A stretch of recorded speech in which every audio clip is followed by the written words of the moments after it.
Good morning. Welcome to episode number 4 of the ZOOMTOWN experiment. This is going to be a video about exploring my first major failure. We really shouldn't go too down on it. It was a great learning experience, and it was an experiment unto itself. A while back, I got the idea of an unusual design. In truth, I don't remember how far back the original idea was, but today we see different styles of robotic cars that don't function like this. And so I took that design, kind of put it to pencil and paper, created the whole thing, and went into experimentation mode with it. This is it right here. At the time this was made, the whole ZOOMTOWN experiment was just a fermenting idea. These are some of the design features that went into it. First, the name. At that time, I was calling these transporters, but as I kind of was building it more, I thought, well, heck, it kind of reminds me more of a rickshaw, so I started calling it a rickshaw. And as it moved along in the development, I went with the tricycle configuration. I wanted it battery powered. That would have went here. I'll explain that in a minute. For some reason, I wanted headlights and taillights. I don't know. That was just in my notes. I needed it tall to contain all the electronics because I knew the lower portions would be containing the drive mechanisms, the wheels, and some of the sensors. So I figured height would be the only way I could go. I needed, of course, at that time, the design requirements were quite simple: move forward, move reverse, and it needed an encoder on the drive wheel to monitor the number of revolutions it made. With that, I picked on these little 9-gram servos as a baseline because they're small, economical, and I kind of thought they were better than they really are. And I'm sure the good brand name ones work better, but these are the ones that I picked up for the experiment, and they provided me with the opportunity to learn both the good and the bad. While it worked okay, it really wasn't up to what my expectations were for this bigger ZOOMTOWN experiment. A number of issues were discovered in the process, declaring this design a failure for this purpose. Now we'll take a look at the failure points of the design. As you can see from the bottom, it's fairly closely coupled between the caster wheels and the front drive wheel. And that made it pretty unstable, along with being very top heavy. There's a lot of mass up here, especially with the battery in it, and you get a body on it, it starts getting very, very top heavy, which made it want to dive down like this and this in cornering.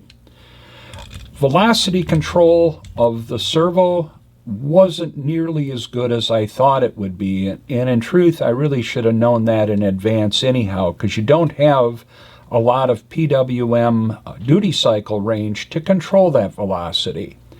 I've been using RC servos for 40-some years now. I've been actively involved in all sorts of RC hobbies, so I kind of knew some of this stuff, but I guess I just was more enamored with the design concept. The other area of concern that I ran into, and this was after it was constructed and I was having it navigate around one of my mini courses that I put together for testing, and it had to do with the turn radius. To do that, I'm going to demonstrate just by turning the servo horn here, its full travel. And notice that the wheel is pointing this way, which means it really takes a large area to make a turn. And without really messing around with some fancy cabling or wiring up here and all that, I just wasn't getting the better range or a good range for turning out of this. And that really started to reveal itself after I started incorporating the line following and PID to control it or dampen the sporadic behavior of it. And that's when I realized that in a turn or something with line following, with this amount of travel, it was not able to do any compensation that the PID routine was directing it to do. It just couldn't control turns very well. Another area of concern that was brought up along the way was all the different sensors that at that time, there were going to be many more sensors, where I could put them. And the car just kept getting bigger and bigger and bigger. And at this point, it's really kind of too long for the layout as I described it in the previous video. And as mentioned a moment ago, getting precision out of these servos at the level I needed, they just weren't up to the task because they are inexpensive and they're really not designed specifically for this type of purpose. The servo motors are also large and controlling a lot of the volume of this design. I mean, look at this servo, how high I had to go up to accommodate it there, and it's embedded into its support. The drive servo is fairly large as well, though they're both the same size, but really incorporates a lot of space in this design. You look at when we turn the wheels, there we go, and back this way, it really does occupy a lot of space, along with that very large drive wheel.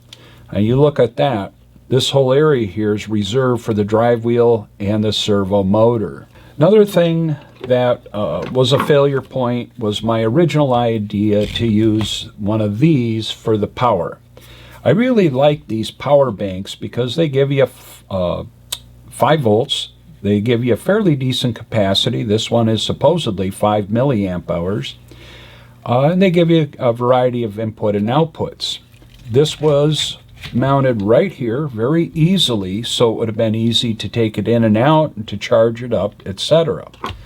But as a problem with most of these, getting the amount of current out to drive all the little servo motors, the sensors, the pico, and everything else on here can be very problematic. Often they don't output enough current to drive everything.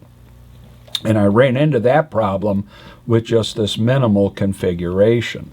So as you can see, there were a lot of failure points in the design. I still think it was pretty cool looking and thought the design was worthy of the investigation. But again, the important thing to remember with this type of experimenting and exploring is learning what does work, what doesn't work.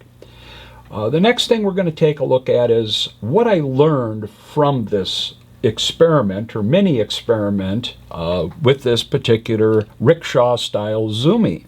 I definitely needed a much more stable platform. This was too easy to get screwed up in the turning and so forth, where it would rock over one side or the other. More precise velocity control was a high failure point on this. I didn't have much variable speed control. Different motors give you different velocities, and getting them tuned so that they would repeat was not something that was going well. I could not get this motor to run at the same RPM at any given PWM duty cycle. So it just became a chase that I didn't want to keep pursuing due to the amount of time wasted on it already at that point. I needed a much better range for the turn radius, as we already discussed. That revealed itself. I didn't think it was important until I had this on the course and learned that. Failure point again, low center of gravity. That's going to be important no matter what design. If you put all your weight up high in this area, they become very unstable. And the servo motors, just realistically, even with we'll call it an upper end, low cost 9-gram servo, they're still very expensive, especially when you're looking at building up to 16 to 20 of these things at 2 motors each. It starts getting more and more expensive each step of the way. As I was working on this and going through different design iterations, I didn't really give it thought to how I could make that easier, because I, in truth, thought it was going to work a little more smoothly. But you'll see that out here I've got this area a platform, so to speak, that looks like it's added on, and it was added on to the original design, and it's got holes in it that can be tapped for 3mm screws. I did the same thing on the back of the rickshaw, and this was areas where I was going to mount accessories and sensors, etc. But in truth, it just never really was a good design for modularity. And to me, that is important with something that you're experimenting with, where you can swap out one module and put in another one, or very simplistically, just using simple fasteners, add in another module that allows you to add in additional components. And so that was a huge weakness here in the overall design, and that, of course, revealed itself through the process of creating it. And finally, the other thing that was learned, the power banks, there are some that can output the a good enough amount of current, and I tried probably 6 or 7 of them that I've got that are in roughly this size, and none of them really performed at a level that made me feel warm and fuzzy that we could get through a couple of hours of testing without having all kinds of problems introduced by these particular battery packs or power packs. As all experiments should be, this was a great learning experience and a great opportunity to try something other than what is known to work. To me, that fits into the category of wisdom. From that experience, I went back into the design mode and spent a lot of time with Fusion 360 to see what I could come up with that is more suited to the ZOOMTOWN experiment in the bigger picture. This is a CAD model of the new design for the chassis. This design will evolve during the early testing and component selection, so I won't waste any time going over the details now. However, this will give you an idea of that transitional phase between try something, learn from it, and then go on to the next evolution of that idea. Now, at this point, we've covered a lot of things so far in this series. We've talked about ZOOMTOWN, the layout. We've talked about concepts for the new Zoomie cars that will be after this one. We've now talked about early testing that led into a good amount of failure that I was able to garner new information and new knowledge from.